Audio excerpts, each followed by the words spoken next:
Selamat sejahtera kepada tuan dan puan. Nama saya Jagdishan anak lelaki Das. Nombor matrik saya 15 DAD 18 F2042.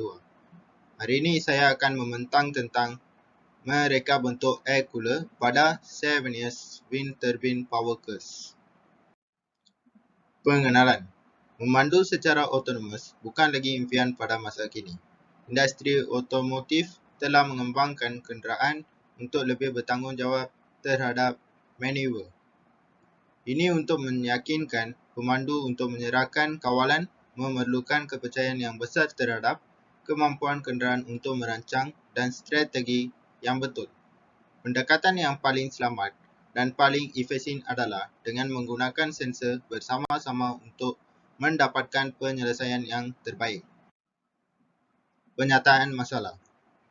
Pertama, kos sara yang tinggi. Selepas itu, pencemaran alam sekitar dan cuaca yang panas. Yang akhir sekali adalah penggunaan aircon. Skop kajian. Kajian dilakukan di Politeknik Sultan Azlan Shah Perak. Kajian dilakukan ke atas pelajar-pelajar di dalam fakulti JKM. Limitasi projek bertumpukan saiz bateri 12 voltage, penggunaan autonomous air cooler tahap 1 dan pengujian dilakukan secara kajian makmal menggunakan wind turbine. Objektif: membangunkan autonomous air cooler bagi wind curse generator power autonomous air cooler dalam penumpang kereta. Mengenal pasti aircon dalam keadaan yang sejuk dan keselesaan pengguna kereta. Kepentingan produk. Energy Efficient Vehicle (EEV) mengurangkan kos operasi, mengurangkan penggunaan bahan api, menurunkan suhu persekitaran. Bab yang kedua, kajian literatur. Kajian literatur dilaksanakan iaitu kajian terdahulu yang merangkumi kajian daripada sumber-sumber internet, keratan akhbar, majalah dan sumber-sumber yang berkait dengan kenderaan autonomi. Pengumpulan maklumat daripada kajian literatur amat penting terutama sebagai langkah awal kajian. Dalam pelaksanaan sesuatu projek, pelbagai langkah mesti diambil dari peringkat permulaan sehinggalah selesai sesuatu projek itu.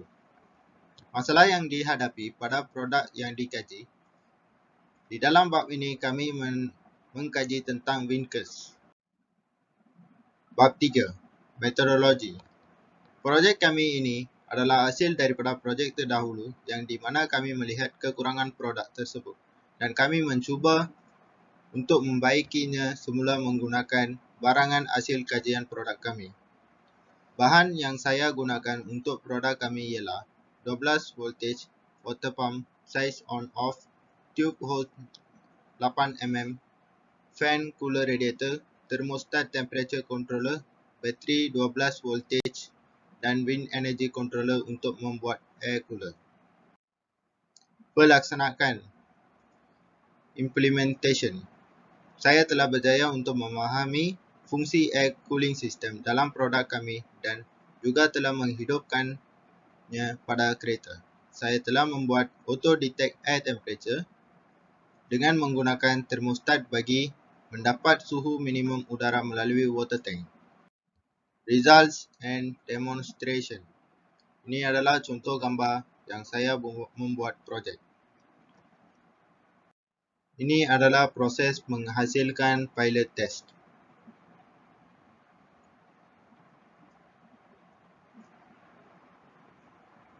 Dalam ini, saya akan menerangkan tentang komponen-komponen yang perlu menggunakan dalam projek ini.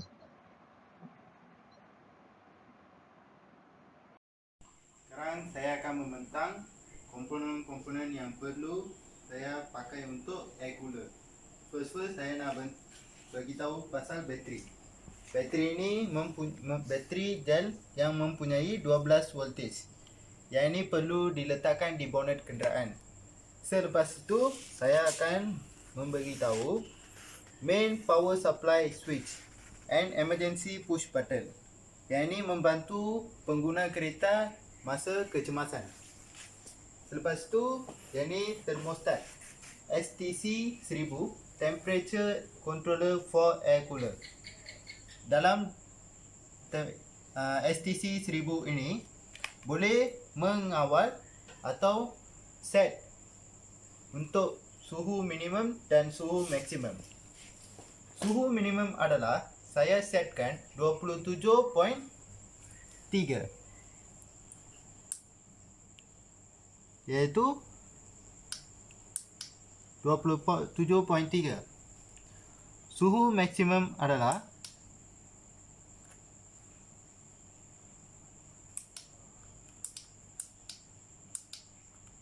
31.3.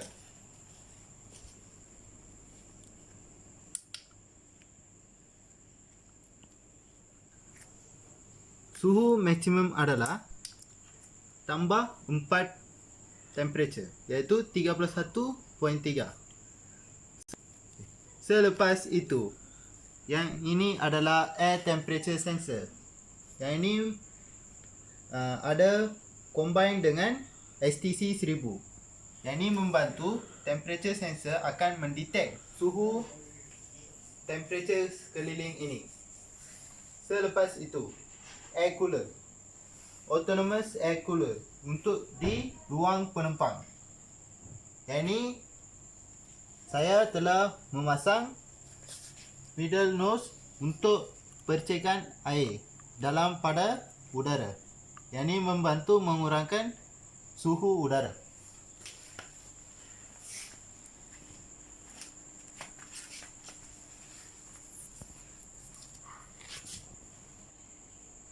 Okey, yang ini adalah aliran udara masuk dan keluar melalui di sini.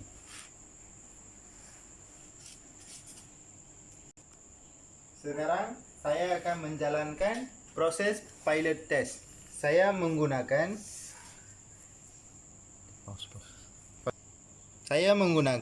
nozzle mist. Nozzle mist bermaksud percikan air halus pada udara.